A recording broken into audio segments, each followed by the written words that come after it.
Before starting the presentation, I would like to thank the organization committee as well as all the participants for making this symposium possible.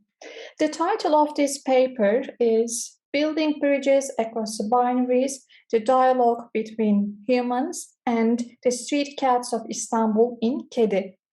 And Kedi is a Turkish word, and in English it means cat, as you can imagine. From the title itself too. Kedi is a documentary film directed by Ceyda Torun. It is about stray cats living in the streets of Istanbul and their relationship both with one another and with people. Here, the director allows the audience to see the world from the perspective of cats, and thereby she urges us to question the anthropocentric hues of the geological epoch that we are all inhabiting, that is, the Anthropocene. Introduced by Paul Crutzen and Eugene Stormer in their co-authored article, The Anthropocene, the term underlines the increasing impetus of humankind as a geological force. In other words, gaining momentum with the Industrial Revolution and the urbanization of the landscape, as well as the cumulative prominence of capitalism all around the world, the Anthropos evolves into an all-powerful subject who, paradoxically enough, continues destroying the ecological balance at its own risk. As the historian Dipesh Chakrabarty also notes, quote, there is of course some irony in the fact that one of the species threatened with destruction is the human species itself. Humans need to be responsible to themselves, which, as the history of humanity shows, is easier said than done. Unquote. Therefore, far from developing a restricted and egocentric perspective, it is significant to internalize an ecocentric vision, which argues that humans are not the masters, but the members of a post-human space of becoming. Here, I use the term post-human space as an all-encompassing alternative that highlights the co-constitutive and non-hierarchical set of relations between humans and non-humans. In this way, the dualistic signification systems pertaining to the artificial demarcations between nature versus culture can also be negated. For this presentation, I also want to touch upon the theoretical background, since it is necessary to understand how the meaning-making practices in the Anthropocene are bound to evolve towards an ecocentric direction. If we want to implement an enduring change on a physical level, it is crucial to establish an intellectual base which will help us challenge the anthropocentric regulations of the last 300 years. Before burdening the listeners with the theoretical information, however, I will be talking about more enjoyable topics, such as the interaction between cats and humans. It may sound somewhat contradictory because now humankind has almost reached the threshold of destroying the balance in nature, since we can see its detrimental results in the form of climate change, uncontrollable wildfires and floods, loss of biodiversity, famine, drought, the emergence of new fatal agents such as the coronavirus, and even the socioeconomic and political implications, including the rising threat of the nuclear warfare, the dehumanizing tendencies of isms, and here capitalism is the leading force, which not only harm the relationship between people and nature, but they also turn us into egocentric beings who do not refrain from instrumentalizing the so-called other. Here, the other may be anybody with whom we do not share a common political, religious, or historical perspective. At the end of the day, the so-called paragon of progress and civilization, that is humankind, turns itself into an almost paranoid being whose physical, intellectual, and emotional connection with the world out there is severely cut. In this manner, such documentaries as Kedi have the energy to remind us of the fact that deep down, we have this ability and inclination to connect with the more than human world. It isn't that we are observing the world from ebony towers, but we are both the subjects and objects of this system, just like any other entities. Hence, more than ever in history, it is time to establish bridges between East and West, North and South, self and other, human and non human.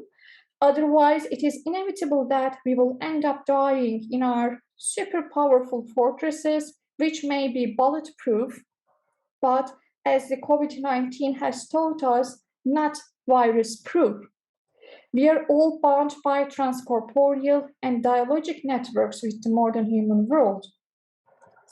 In Kedi, it is possible to witness the inspirational dialogue and interaction between humans and cats living in the streets of Istanbul. The setting is quite functional because Istanbul is a cultural and physical bridge between Asia and Europe, East and West, even past and present, because it is possible to come across various historical artifacts all around the city. It can be said that with its energy and vitality, Istanbul defies all the reductionist assumptions and projections of the logos, that is, language, because it is not a passive space, it constantly renews and upgrades itself. Istanbul cats, too, are difficult to be categorized. They have perfectly adapted themselves to the changing dynamics of the city life, such as the increase in human population and the urbanization. The director Ceyda Torun, in one of her interviews, also underlines the historical presence of the cats in the city as follows. Quote, cats have been in this geography for so long. We interviewed a veterinary zoologist who showed us a cat skeleton that had been found while building the new tunnel under the Bosphorus. It was from 3,500 years ago and had a break in the thigh bone that could only have healed like that if a human had wrapped its leg. Obviously, there is a symbiotic relationship between all human and non-human inhabitants of Earth. While healing and caring for the modern human world, no matter we are aware of it or not, humankind is dressing its own wounds, which are getting more serious and dangerous in the Anthropocene. Nevertheless, it would be a short-sighted vision to objectify the cats and see them as mediums that just make us happy and cheerful. On the contrary, presenting the individual stories pertaining to the feline life, Kedi encourages its audience to assume a cat's eye view of the world. As it is also emphasized by the director herself, I'm quoting again, we had about 35 cat stories and in the end filmed 19 of them because, of course, cats don't always show up where they're supposed to. And I had a very clear rule. If we approached the cat and she didn't want to be filmed, we left. If she stuck around, that meant she was giving us permission to shoot, unquote. Therefore, the documentary envisions a non-hierarchical and ecocentric perspective which challenges the limited and shallow projections of the anthropogaze. Now I want to show you the official trailer of Kedi so that we can see the cast, which had to be restricted to 7 cats in total. Each of these cats have their own traits, just like all cats do, and they have their own names, not necessarily as a means of establishing hegemony over them through name giving, because these cats have acquired these titles on their own, that is, with their unique personality, and in this contexture, people are just the mediators in between.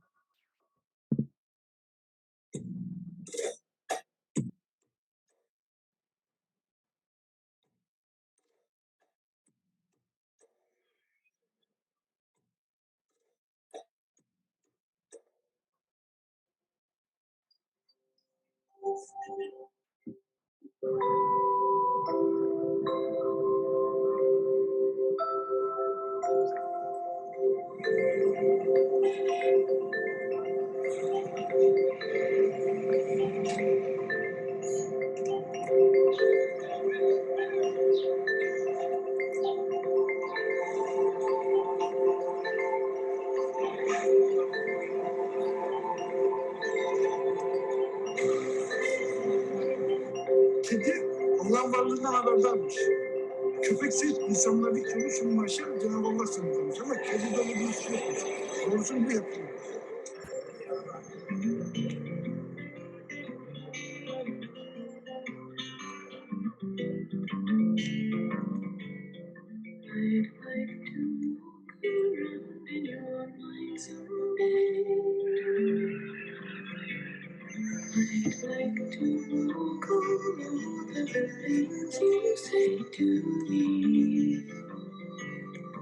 I'd like to know solitude.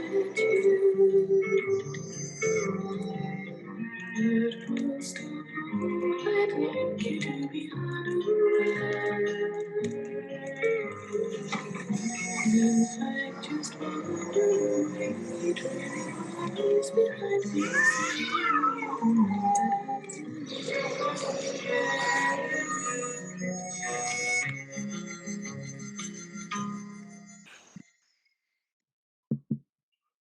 So yes, I would like to do justice to all the cats, but due to the time limit, I have to concentrate my focus on three of them. The first one is Duman, the gentleman who lives in Nişantaşı, which is one of the most flamboyant locations on the European side of Istanbul. Duman makes friends with people working in a restaurant. Described as a cat with manners, he is very polite because he doesn't bother the customers and he never enters the restaurant no matter how hungry he is. Duman just tries to attract attention when he wants food, and his method is to paw at the shop window and to wait patiently for his meal. As a cat with a personality, he can also be quite picky about the food he eats. Mesela müşterimize yemeklerine salça olmaz. Zamanla baktım onun daha ayrı, diğerlerinden daha farklı olduğunu gördük. Biraz daha kendini terbiye etmiş bir hayvan çünkü kapı açık olsun ne kadar aç olursa olsun içeriye girmiyor mesela. Yani kapıdan sürekli şuradan camdan tırmanıyor. Acıktığını öyle belli ediyor. Boğazını biraz fazla düşkün.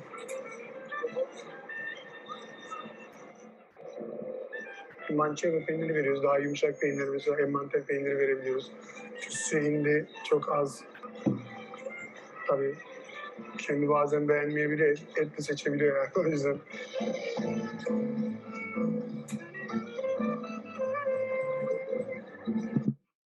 And the next one is Deniz, the social butterfly, who is known as the mascot of an organic market located in Feriköy. He interacts with both the customers and the stallholders in the market in his own way. Obviously, with the affectionate care and touch of his human friends, Deniz truly turns into a social butterfly who likes to be caressed. And now let's see his story. Çok ufak bir şeydi.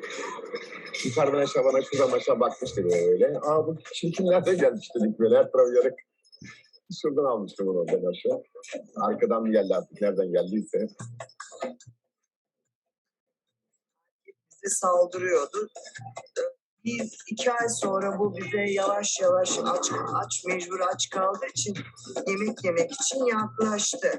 Tabii biz ona bir temasla elimizin değmesi onun o vahşiliğinden kurtardık. Şimdi herkese yaklaşan bir kedi oldu.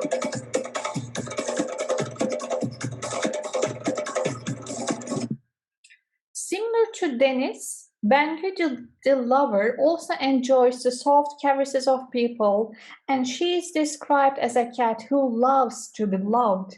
She lives in Karaköy, which is mostly marked by industrial shades, including ropes, metals, and chain. Despite the cold facade of the setting, however, the friendly bond that Bengü has formed between herself and all the working men in the neighborhood is heartwarming. Ben hemen 8 yıl 9 yıldır kim bizde? Çocukluğundan geldi böyle. Öyle kaldı. Bengü sevmeyi çok seviyor. Vallahi sevdiğin zaman çok hoşuna gidiyor. Bayışıyor böyle.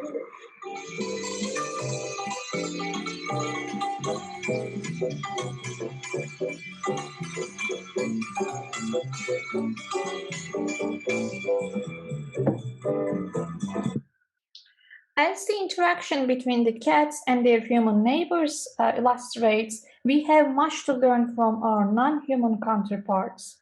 With Kedi, Ceyda Torun redirects our focus towards an original sense of entanglement and fusion with the modern human world. However, here I do not try to present a totally idealistic perspective which does not take the negative outcomes of this embeddedness into consideration. Belonging to the same post-human space of becoming, humans and non-humans, including bacteria, viruses, germs, and even the harmful rays of the sun, interact in a myriad of ways, which can be positive or negative. By assuming a panoramic perspective that takes note of all these possibilities, humankind can unlearn the anthropocentric agenda. Moreover, by setting the cats as an example to ourselves, we can also emulate, quote, a cat-like philosophy of fluidly moving along from thing to thing, unquote. Now, before concluding the overall discussion, I will also be talking about the theoretical repercussions of this ecocentric vision, which are grouped under the umbrella term post-humanism. Posthumanism introduces a new conceptualization of the human in that it problematizes the human versus non-human binary by pointing out the material embeddedness of all beings, and it draws attention to the agentic power inherent in the non-human. Accordingly, it acts as a defiant force that inspires us to question the position of the human and celebrates a horizontal perspective that puts human and non-human side by side rather than giving priority to any of them. Historically, the period starting with the publication of Charles Darwin's The Origin of Species can be considered as the beginning of the transition to a post-human era, since the so-called supremacy of humankind starts to be questioned. In 1960s and 70s, with the advent of the post-structuralist thinkers, the human subject is shown to be nothing other than a cultural construct, which again promotes the idea that anthropos is no longer or can no longer be the measure of all things. Kerry Wolf, in his book What is Posthumanism, states that posthumanism becomes audible in the cultural arena during the mid-1990s. However, it was during the seminars in Macy conferences where the permeability between the informational and material entities was first mentioned. The interaction between the natural and the mechanical constitutes the first category of posthumanism, which is based on the co-evolutionary dynamic between the biological embodiment and the computer simulation. Towards the end of the 20th century, following Donna Haraway's article titled A Manifesto for Cyborgs, the distinction between humans and non-human machines becomes much less clear than before. Accordingly, in light of a growing consciousness concerning the interconnection between the human and the non-human others, it becomes crucial to introduce an alternative space code in which the human actors are still there but now inextricably entangled with the non-human, no longer at the center of the action, unquote.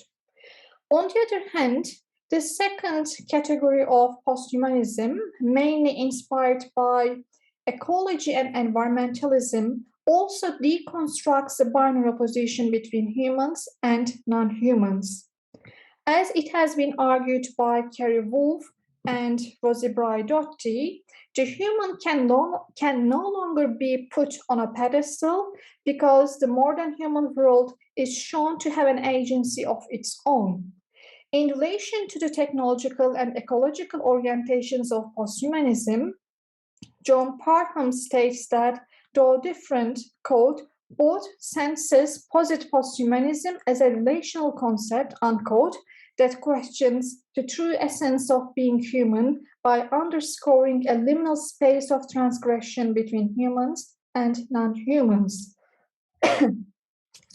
In line with the posthumanist treatment of the human as an assemblage that co-evolves with other forms of life, theorists have begun to dwell on more dynamic theories of materiality in recent years. According to Rachel Tillman, quote, these theories, often grouped under the label feminist materialisms or beam materialisms, offer illuminating accounts of the limits of mechanistic understanding of matter, unquote. Since posthumanism is an umbrella term that is also related to new materialisms, it is significant to follow an interdisciplinary approach in analyzing the philosophies that exhibit a critical standpoint concerning the anthropocentric vision of the world. Hence, Karen Barat's introduction of the term agential realism in Meeting the Universe Halfway provides the necessary theoretical framework for pointing out the dynamism and agency of the matter. Quote, in agential realism's reconceptualization of materiality, matter is agentive and interactive. Matter is a dynamic, interactive becoming that never sits still, an ongoing reconfiguring that exceeds any linear conception of dynamics, unquote. Therefore, it is no longer possible to consider matter as a passive entity that is represented or shaped by an exterior force. Elaborating more on the dynamic nature of the matter, Barat states that, quote, matter is neither fixed and given, nor mere end result of different processes. Matter is produced and productive, generated and generative. Matter is agentive, not a fixed essence or property of things, unquote. In this picture, it is not the anthropos that attributes agency to things or gives meaning to the matter. It is the matter itself that shapes and reconfigures itself. Similar to Karen Barat, another neo-materialist theorist, Jane Bennett, also questions human sovereignty over the modern human world. Instead of bringing things and beings against one another, Bennett attempts to melt them away in the same pot, and puts forward the idea of vital materiality. She describes vitality as, quote, the capacity of things, edibles, commodities, storms, metals, not only to impede or block the will and designs of humans, but also to act as quasi-agents or forces with trajectories, propensities, or tendencies of their own, unquote. In this way, she draws attention to the agentic contribution of the non-human bodies and challenges the mechanistic understanding of the matter as a dual entity. To put it more precisely, vital materiality in its non-anthropocentric approach to evaluate agency on a material semiotic network and through its diffractive method of thinking, which sees binaries through one another, redefines human identity, and sets it in relation to all other agentic beings. To conclude, in accordance with a more egalitarian perspective of the world and its human and non-human agents, visual narratives such as documentaries, films, and animations of the Anthropocene exhibit, or should exhibit at least, a growing consciousness of the permeability of the distinction between self and the so-called other as represented in Kedi. Illustrating the human-cat interactions on a dialogic space, Kedi underlines the need to develop more ecocentric visions.